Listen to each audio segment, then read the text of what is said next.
የታክስ አስተዳደር አዋጁን በመተላለፍ የተለያዩ ግብይቶችን ካለደረሰኝ ሽያጭ ሲያከናውኑ ነበር የተባሉ 10 ተከሳሾች ላይ በጽኑ እስራትና የገንዘብ መቀጮ እንዲቀጡ በፍርድ ቤት ተወሰነ።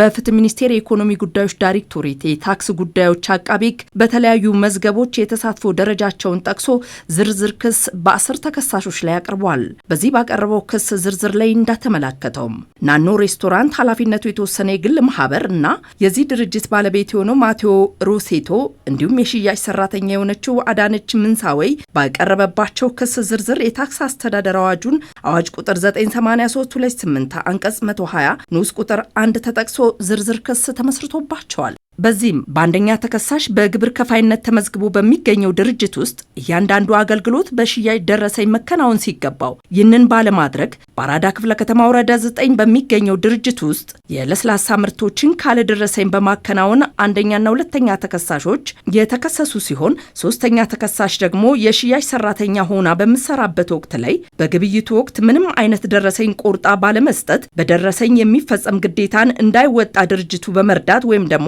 በማበረታታት ወንጀል ተከሳለች። በሌላ መዝገብ ደግሞ አቃቤ ሕግ በሬ ትሬዲንግ ኃላፊነቱ የተወሰነ የግል ማህበር እንዲሁም የድርጅቱ ስራ አስኪያጅ ዮሐንስ ብርሃኑና የሽያጭ ሰራተኛ የሆነችው ፈንታነሽ አበሶ በተባሉ ተከሳሾች ላይ የታክስ አስተዳደር አዋጅን በመተላለፍ በልደታ ክፍለ ከተማ ወረዳ 8 ተመዝግቦ የሚገኝ የዚሁ ድርጅት የደረጃ ሀ ግብር ከፋይ የሆነውን ድርጅት በጥቅምት 6 ቀን 2018 ዓ.ም ከረፋዱ 5 ሰዓት ላይ በሶስተኛ ተከሳሽ አማካይነት ካለደረሰኝ የተለያዩ የኬክ ምርቶችን ግብይት የተፈጸመ መሆኑንም አቃቤ ሕግ በክሱ ላይ አመላክቷል። በሌላ በኩል አቃቤ ሕግ አብዱራዛቅ ሐሰን በተባለ ግለሰብ ላይም በአዲስ ከተማ ክፍለ ከተማ ወረዳ 1 ክልል በተሰማራበት ሚኒ ማርኬት ንግድ ስራ ላይ ከመጋቢት 18 ቀን 2017 ዓ.ም ጀምሮ ተጨማሪ እሴት ታክስ የእጅ ለእጅ ሽያጭ ደረሰኝ ተጠቃሚ ሆና የምትሰራ ግለሰብ ተወካይ በመሆን በሚሰራበት ወቅት በተለይም በጥቅምት 1 ቀን 2018 ዓ.ም 18600 የግብይት ምርቶችን ያለደረሰኝ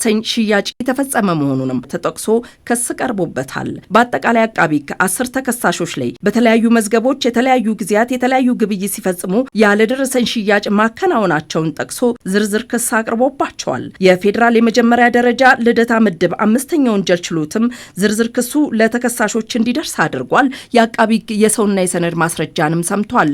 በዚህም ማስረጃ መርምሮ እንዲከላከሉ ብይን የሰጠ ሲሆን ተከሳሾቹ ግን የአቃቤ ሕግ ማስረጃ መከላከል ባለመቻላቸው የጥፋተኝነት ፍርድ ተላልፎባቸዋል። ፍርድ ቤቱ ከዚህ በኋላም የግራ ቀኝ የቅጣት አስተያየትን በመመርመር ተከሳሾቹን እያንዳንዳቸውን ከ1 ዓመት ከ8 ወር እስከ 2 ዓመት በሚደርስ ጽኑ እስራት እንዲቀጡ በመወሰንና ከ3,000 ብር እስከ 10,000 ብር የሚደርስ የገንዘብ ቅጣት አስተላልፎባቸዋል።